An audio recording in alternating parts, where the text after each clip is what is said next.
Salam and welcome to Somali Dispatch and to our weekly program Dispatch. I'm Abdulqadir Goulet. Somalia's MPs are today electing the country's 10th president.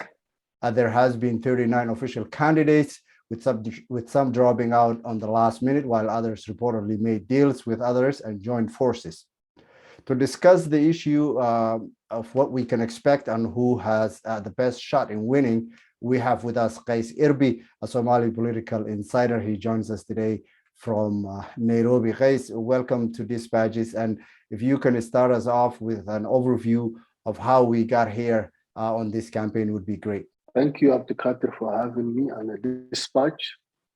It's a very good question. If you look back, Somalia has been struggling to agree to an election date.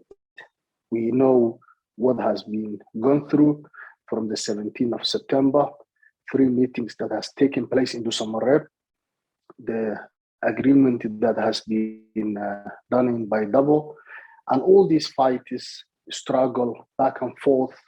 We are finally saying something has been done, and thanks to the current Prime Minister Roble, because without him, nothing would have been achieved to this point. So finally to have a parliament, finally to have both houses ready, to have committees to be elected for preparing the presidential election, and finally to be here is a huge achievement and a big milestone.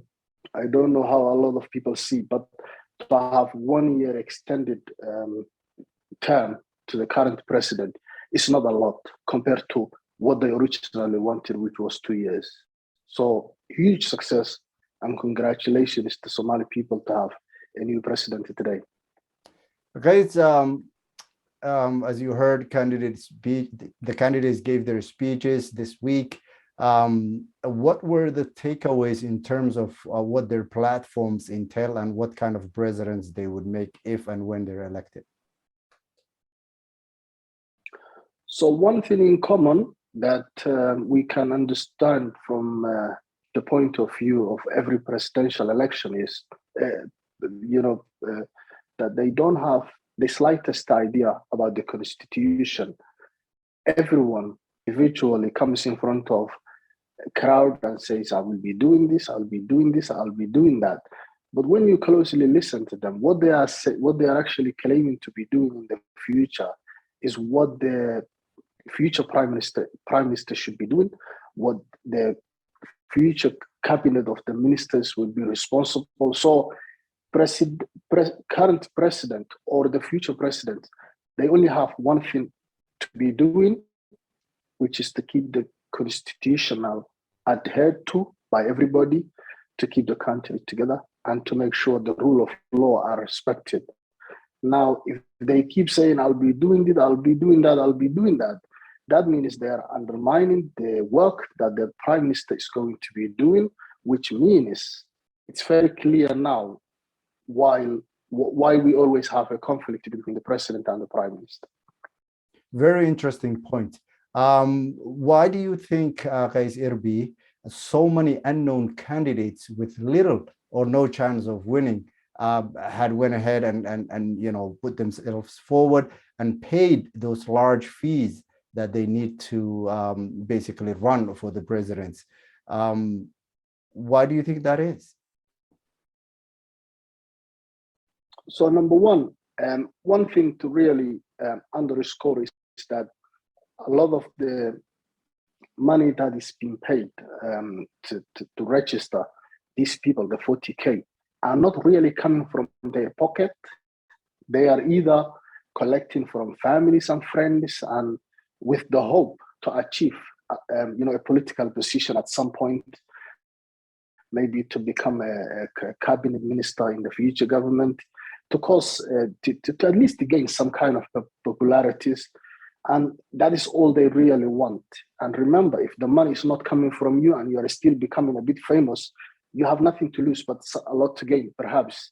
But also, if you look at the access and the contact that they are going to get because of that, they are going to know all the MPs, they are going to know the solid and the serious presidential candidates which will create a link for them in the future. So whether they want to have a job in the new government, or whether they want to have some kind of dealings going on with that government, that is all set. So it's a success, that in itself, according to what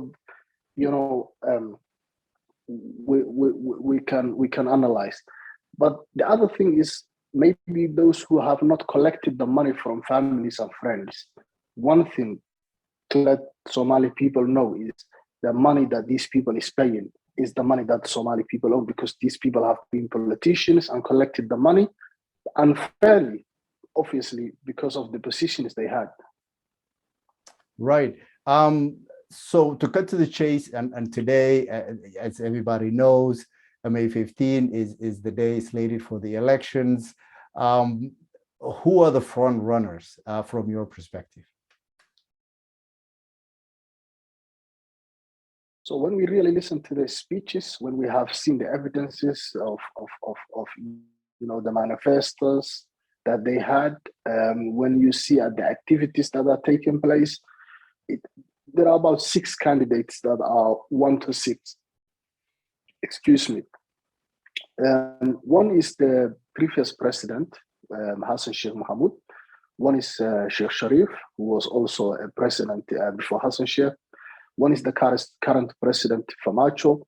Then he's also got a lot of capacity when you look at him, because he's got the Puntland votes as well as a large number of MPs from Jubaland. And we have Abdurrahman Abdushakur as well as Kaire. So people are saying those are the 6. You can only have 4 coming through from the first round. So how do we look at which one is coming first, which one is second? That could be another thing that we could analyze. But a lot of people are saying the current president is going to score the most votes on the round 1. Then he's going to be around second. Kaire, Abdurrahman Abdushakur, one or the other will be the third. And then we have Hassan Sheikh Mohamud. But then when we go to the second round, we have the hope that these people will unite and transfer the votes to one of the either Hassan Sheikh or someone else like Abdurrahman Abdushakur. But the reality is, all of these votes of the people who didn't make to the second round and failed in the first round, like Osoble, we know he's about 20 to 30. He's got 20 to 30 votes in the last 2 presidential election. He will be transferring to Hassan Sheikh, hopefully. Dahir Gele has already left the race, so his votes are going to Hassan Sheikh, as a lot of people are saying. Kaire, a lot of people are saying he's also with Hassan Sheikh. Some are saying he's with Farmajo. But then Abdurrahman Abdushakur, without a doubt, if he doesn't make it to the second round and so on, his votes will be going to Hassan Sheikh. So a lot of people are saying the third round, we will have Farmajo, Denny, and Hassan Sheikh. Denny, at that point, will, resign and leave the race, and Hassan Sheikh will be crowded the future president. That is what a lot of saying. And when you analyze it from every angle, the capacity that Hassan Sheikh has got, the time that we are in, the situation that we have, found ourselves in, it seems that he's about to make it. Right. There's not a lot to disagree. Sorry, go ahead. Yeah, when you really look at it from every angle and you analyze it back and forth, all sort of numbers add together, there's not a lot to disagree from these analysts. This information is that they are presenting. So Hassan Sheikh, yeah, it seems that way. Okay. With such a stiff competition, the incumbent president is said to have one shot at this. And from your analysis here and what you've conveyed that others are saying is the likelihood of him getting 50+1 on the first round is possibly his best shot at getting reelected. Is that how it seems from your angle? To be honest with you, I don't seem to have that being possible, because number one, we have to learn the lessons that has happened from the previous election. If you look at the Speaker of the Parliament, if you look at the upper house, Speaker of the Parliament of that upper house, it seems that they are always leading in the first round. They are not really winning in the first round. So if Farmajo had the power to win the Speaker of the Parliament on the first round, he would have made it. So the fact that he didn't make it there, and he also lost the second position, and the deputy of the Speaker, and he also didn't make any of these, positions, shows he's very weak in that term. But what makes so I don't really think he's going to make it 50% plus one. Now, we know Farmajo has got 100 plus MPs who will vote for him. However, very recently he lost the Garbahari fight. So Elwak is now going to vote for Denny or someone else because they are under Jubaland. That is a major blow to him. Again, if you look at Vahat, who didn't get anywhere with the parliament, even his seat has been abandoned, that is another major. So Farmajo seems to have already been beaten. Even if you look at when he's delivering his speech, even he didn't have a manifesto, whereas Hassan Sheikh Sharif, Abdurrahman Abdushakur, they brought thousands plus crowds gathered together. They give their own speeches and they have presented what they think they will be doing on top of them speaking in front of the parliament. So Farmajo really seems to have already lost. And on top of that, what we are right now looking at is he might have a little bit of chance from one point of view, because remember, the Speaker of the Parliament they were all united into one vehicle. So they wanted to vote for one individual, whereas right now, they all want to win the presidential race. So again, he might grasp a chance there, but then I don't see him progressing that far. He is going to lose big time on the third round from what I see. Finally, given that it's the incumbent versus everybody else, what are the chances of a peaceful and harmonious handover of power, just like we've seen the last few times in today's final showdown, if you will? I think a transfer will take place.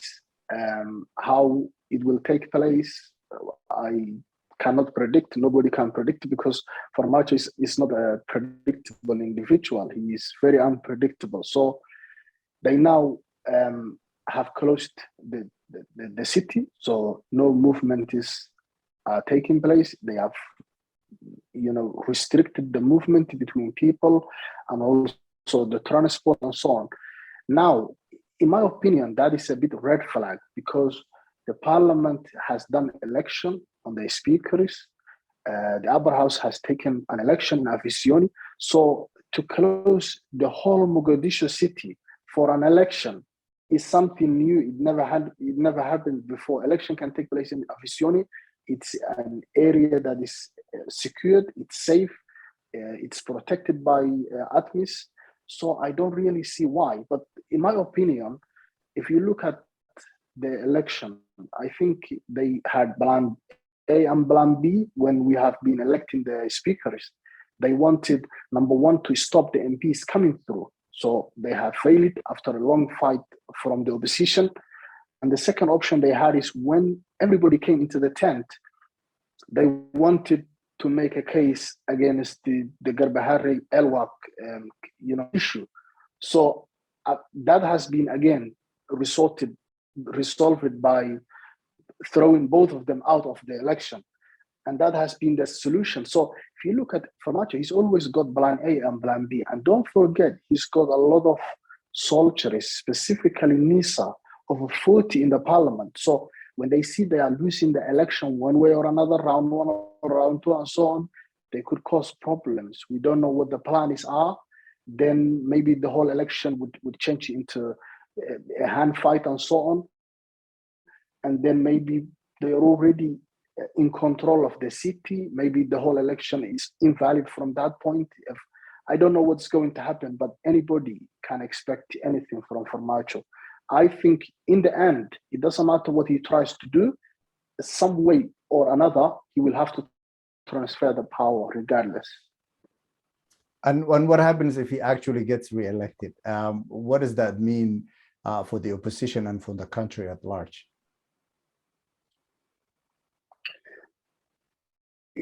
That will be a miracle. He doesn't seem to have any faith. Even if you look at the MPs, they have two options here, as even Abdurrahman Abdushakur said.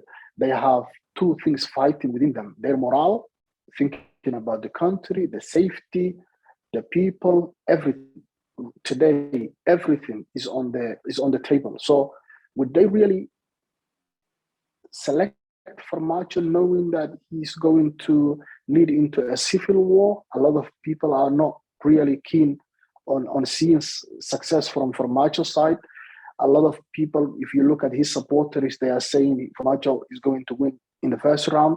But can he really make it? The calculations are showing otherwise, because if Farmajo wanted to show off or showcase his power, he would have done it in the speakers. We have seen the first round of the speaker at the parliament has been have had a lot of success by making 98 by scoring 98 votes. But when we got into the first round, he lost 11 votes and he ended up being in 89. So, or maybe 9 votes. Apologies about the calculation.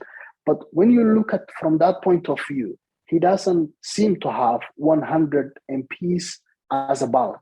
That in itself is a red flag to his, success to this election. So I don't really even had a lesser chance it, on the last time he ran in 2017.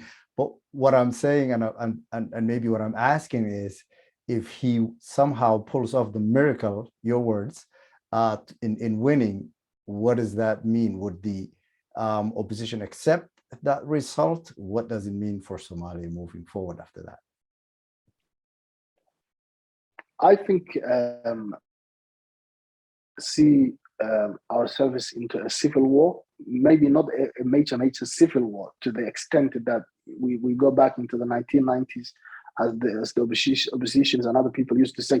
But without a doubt, we will see some kind of disagreements and that converted into a fight, specifically Mogadishu, until Farmajo goes or something else happens. So I don't think people will adhere to his power, because they have seen for the last 5 years how he's going to lead the country, attacking oppositions without court judgment, not allowing people to fly from Mogadishu, specifically the previous presidents.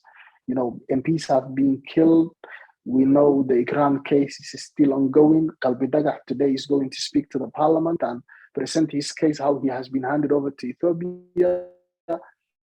A lot of things are really on the cards today. So the MPs have two options. Will they elect Farmajo because he is the one that brought them to here, or will they really go with their morale and select what is right for the country? Remember, these MPs came as the result of, puppet, as they call a lot of Somalis, puppet presidents in the other regions like Galmudug, Konfur Galbeed, and others. And as a result of that, these MPs came, and even how they have been elected is a major doubt, because 101 individuals should elect an MP. So a lot are saying the same 101 have elected 5 different MPs in some areas, who are all 5 different tribes. So it's really, really, we are having a lot of challenges, and we cannot repeat that as we hope today.